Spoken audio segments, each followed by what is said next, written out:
시청자 여러분 안녕하십니까? VOA 뉴스투데이 시작합니다. 도널드 트럼프 대통령이 문재인 한국 대통령과 북한 발사체 발사 이후 전화통화를 하고 완전한 비핵화 방안 등을 논의했습니다. 폼페이오 국무장관은 다음 주 러시아를 방문합니다. 첫 소식 김칸희 기자가 보도합니다. 백악관은 도널드 트럼프 대통령과 한국 문재인 대통령이 전화통화를 한 뒤 성명을 통해 두 정상 간 대화의 핵심 내용을 간략하게 전했습니다. 백악관은 두 정상이 북한과 관련한 최근 상황들과 최종적이고 완전하게 검증된 북한 비핵화, 즉 FFVD 달성 방안들에 대해 논의했다고 밝혔습니다. 앞서 한국 청와대는 두 정상이 한국 시간으로 저녁 10시부터 35분 동안 통화를 했으며 이번 발사에도 불구하고 북한이 비핵화를 위한 대화 궤도에서 이탈하지 않도록 하면서 가능한 조기의 비핵화 협상을 재개하기 위한 방안에 대해 의견을 교환했다고 밝혔습니다. 또 두 정상은 최근 유엔 식량농업기구 FAO와 세계 식량계획 WFP가 발표한 북한 식량 실태에 대해 의견을 교환했으며 트럼프 대통령은 한국이 인도적 차원에서 북한에 식량을 제공하는 것이 매우 시의적절하며 긍정적인 조치가 될 것이라고 평가하고 이를 지지했다고 전했습니다. 백악관이 언급하지 않은 부분입니다. 이런 가운데 마이크 폼페이오 국무장관은 다음 주 러시아를 방문해 세르게이 라브로프 외무장관과 만난다고 타스 통신 등 현지 언론들이 보도했습니다. 앞서 폼페이오 장관은 언론 인터뷰를 통해 북한의 발사체 발사는 북러 정상회담 이후 이뤄졌다고 지적한 바 있습니다. These launches took place just after he met with Vladimir Putin. Right. So clearly, Chairman Kim has not yet been able to get precisely what he wanted. 한편 일본을 방문 중인 스티븐 비건 미 국무부 대북정책 특별대표는 일본 자민당 정조 회장을 만나 북한의 발사체 발사에 대해 북한이 초조함을 표출한 것으로 보고 있다고 말했다고 일본의 NHK 방송이 전했습니다. 또 2차 미북 정상회담에서 북한의 요구는 받아들일 수 없는 것이어서 거부했다고 밝힌 것으로 알려졌습니다. 비건 특별대표는 일본 외무상 아시아 대양주국장과 회담한 뒤 곧바로 한국을 방문합니다. VOA 뉴스 김칸입니다. 북한의 단거리 발사체 발사를 계기로 미 의회에서는 비핵화 협상 회의론이 더욱 커지고 있습니다.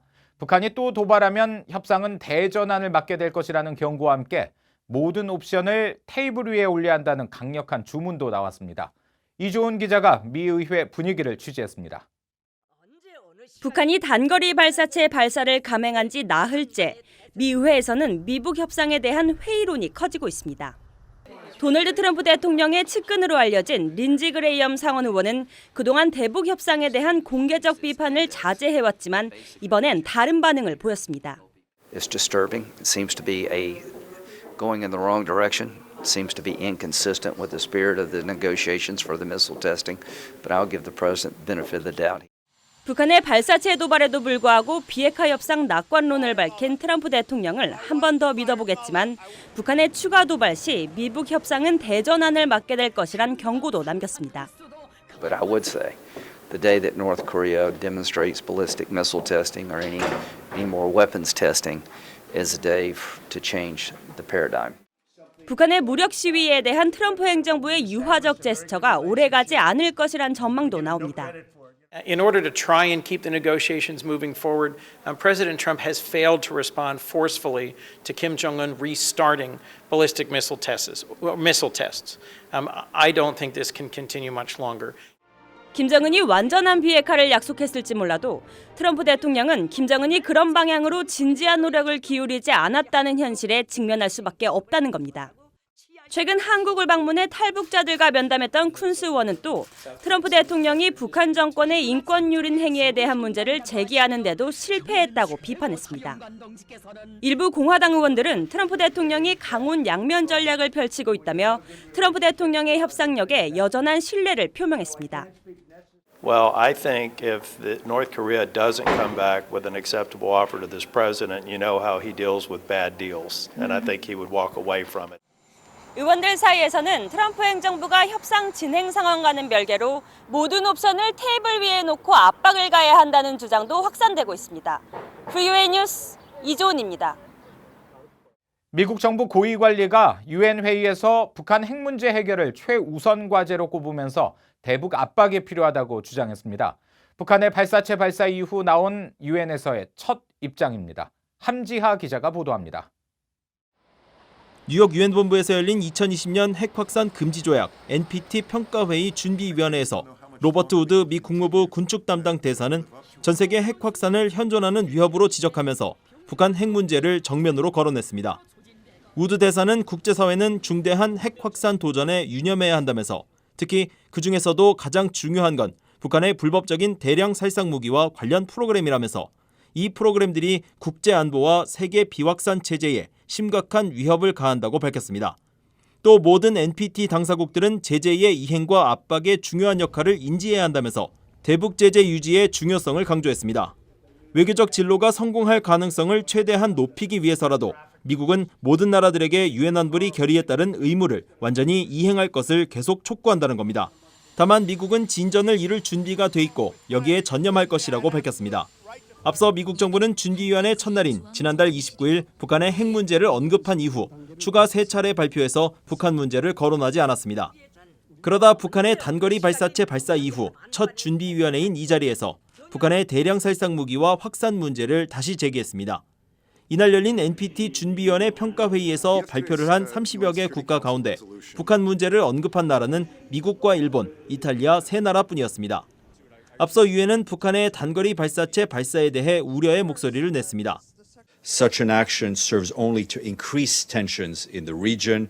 The Secretary General continues to closely follow developments. He encourages all parties to continue their dialogue to advance sustainable peace and complete and verifiable denuclearization on the Korean Peninsula. 유엔 회원국들은 오는 10일까지 NPT 평가회의 준비위원회를 개최합니다. 북한의 현재 상황과 관련해 각국이 어떤 반응을 내놓을지 주목됩니다. BOA 뉴스 함지아입니다. 마이크 펜스 미국 부통령은 적국과 경쟁국들이 우주에서 사용할 수 있는 무기들을 개발해왔다며 북한을 포함시켰습니다. 펜스 부통령은 6일 워싱턴 DC에서 열린 위성 컨퍼런스에서 적국들은 위성 요격 무기와 공중 발사 레이저 등을 통해 미국의 안보를 위협하는 기술을 개발하고 있다고 밝혔습니다. 펜스 부통령은 그러면서 러시아와 중국, 북한, 이란 등이 지상에서 전자 공격으로 위성 항법과 위성 통신을 고장내고 망가뜨릴 수 있는 무기를 개발하고 있다고 지적했습니다. 미군은 미 자산은 물론 동맹국과 운영하는 자산에 대해 최상의 방어 역량을 제공하는 것이 중요하다고 미 육군 고위관리가 밝혔습니다. 미 우주미사일방어사령부의 체드 스케그스 미사일 방어 통합국장은 7일 국제전략문제연구소 CSIS가 주최한 토론회에서 최근 북한의 단거리 발사체에 대한 평가와 대응을 묻는 질문에 이같이 답했습니다. 또 강력한 경쟁 세력으로 재부상하는 러시아와 중국이 미 국가안보 전략의 당면한 위협이지만 불량 국가인 북한과 이란의 위협이 감소하고 있는 것은 아니라고 덧붙였습니다. 데니얼 러셀 전 국무부 동아태 차관보는 북한이 발사체 발사에 이어 올 한 해 동안 더 심각한 조치들을 통해 긴장을 고조시킬 것이라고 전망했습니다. 러셀 전 차관보는 6일 VOA와의 인터뷰에서 북한의 이 같은 긴장 고조는 협상 교착 국면에서 북한이 미국의 원하는 것을 얻기 위해 동원하는 전형적인 수법이라고 지적했습니다. 또 도발 형태로는 핵이나 미사일 시험이 아닌 사이버 공격일 것이라면서 미국은 중국과 공동 대응해야 한다고 제안했습니다. 러셀 전 차관보는 이어 북한은 지금 제재 완화를 원하지만 국제사회가 북한의 도발을 미루는 대가로 보상을 제공해서는 안 된다고 강조하고 미국은 한국, 일본 등 동맹국은 물론 중국, 러시아와도 협력해 북한이 균열을 노리지 않도록 해야 한다고 말했습니다. 핵을 포기하면 북한 경제 발전을 도와주겠다는 미국의 제안이 북한 내부에서는 정작 환영받지 못할 것이라는 분석이 나왔습니다. 켄 고스 미 해군 분석센터 국장은 7일 한미경제연구소 KEI가 주최한 토론회에서 북한은 급격한 경제 발전이 체제의 위협이 되기 때문에 오로지 통제된 자금 유입만 원한다면서 이같이 밝혔습니다. 이어 대북 제재로 인해 돈줄이 끊긴 북한이 더욱 핵무기에 집착할 것이라며 북한과 경제 발전을 맞바꾸는 그랜드 바겐보다 단계적 비핵화가 더 현실적이라고 주장했습니다. 이상으로 VOA 뉴스투데이 마칩니다. 함께해 주신 여러분 고맙습니다.